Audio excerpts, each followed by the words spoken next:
बघा असे प्रश्न येतात की एका पिशवीत 250 ग्रॅम तांदूळ भरला तर 30 किलो तांदूळ भरण्यासाठी किती पिशव्या लागतील? अर्णव कर परत तुला चाहिए उदाहरण सोडो.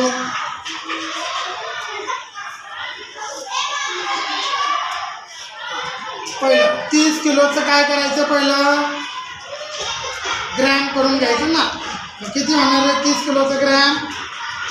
30,000 लिहा. बरोबर.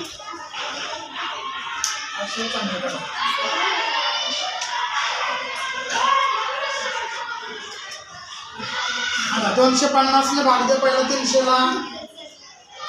250 एके 250 बरोबर. 300तून 250 गेले किती राहिले रे? 50 बरोबर. वरून घेतला हा घ्यायचा का? आता 300 घेतला ना आपण. 300 झालं ना. आता पुढचा 0 घ्यायचा. हां किती झाले?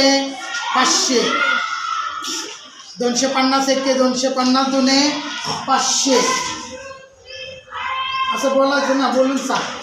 वजा 500तून 500 गेले किती राहिले? बोला दादा बोला. 0 वरून परत घेतला हा 0 वरून घेतला तर राहिलेला 0 घेतला. शून्याचा भाग लागला. शून्याचा इथे 0 नीट काढते दादा. उलटा साधिस्त. मग किती पिशव्या लागतील रे? उत्तर किती आलं? 120. हा किती पिशव्या लागतील? 120. काळा जो अर्णवसाठी छान सोडवलं.